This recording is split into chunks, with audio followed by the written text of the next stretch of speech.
How do you handle toxic environment in a work culture?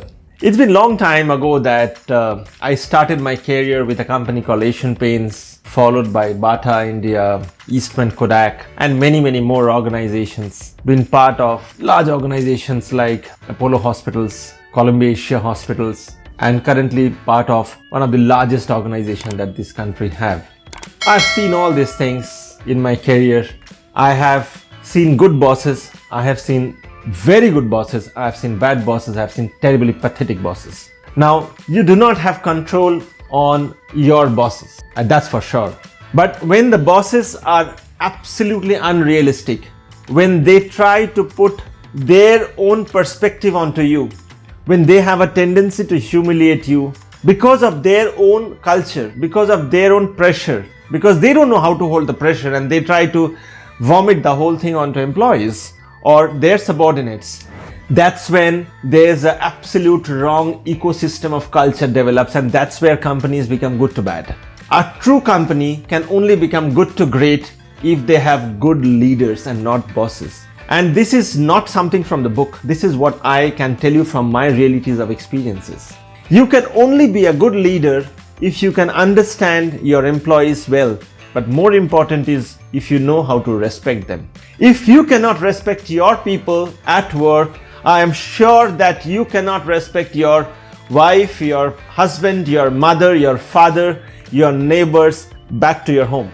And you would build a pathetic ecosystem and culture around. So what do you do at that point of time?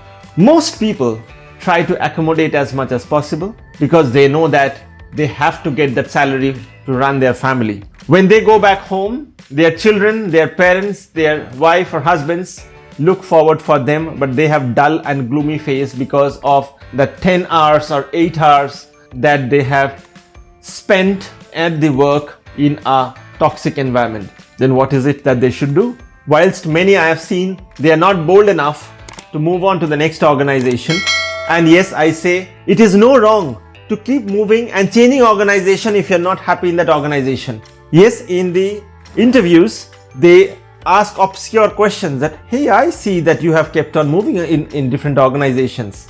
Be smart enough and answer that there was reasons. I felt that there were reasons, and then justify your reasons well. At the same point of time, I also tell to the candidates, you also need to know how to acclimatize and adapt, but do not shy off from keeping your spine straight. And some point of time, if you are right, I repeat, if you are right, telling your boss, hey, I'm not here to be your servant. I am not here to just listen to the hell lot of shouts that you do. And if that is the ecosystem that you stay, then you accept what is there in that ecosystem, and you would be one amongst the many in that ecosystem.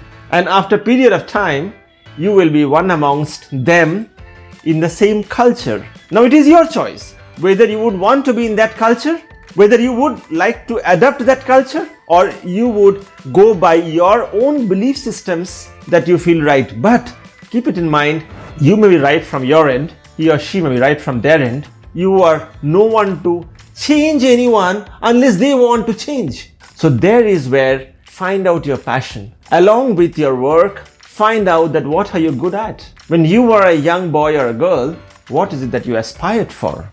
And build that alongside. No one can stop you doing that. It's your own life. Do not get pressurized in such a way that you would tend to succumb to pressure, and at the age of 60, when you do not have any energy, you don't even know what to do at that point of time because you don't have energy. You may have some money because you have earned from those organizations, and you may have done some investments, you have kept those monies for your future, but that is the time when you do not have enough energy to spend that money. Your time is gone. You could not even go out and enjoy with your wife because your time is gone.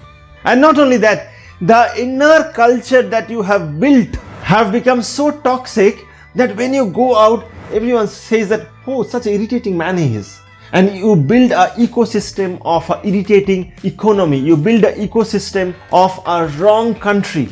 And that's where wrong countries are born. I strongly tell today's generations that wherever you see this kind of toxic environments, first try to understand, try to see what best you can do in terms of taking the good out of that. but at the same point of time, do ensure that you don't get into the toxicity of the whole story.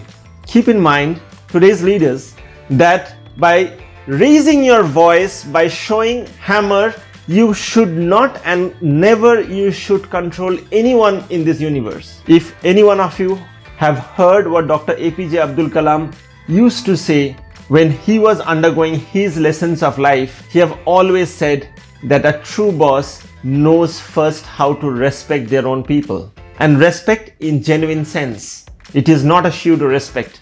It is not that if something is good I have done, if something is wrong he have done. No. It is a sense of true love, a sense of true empathy, a sense of true care that actually makes a complete leader by himself. A leader is not someone who is at the helm. A leader is not someone who holds a designation.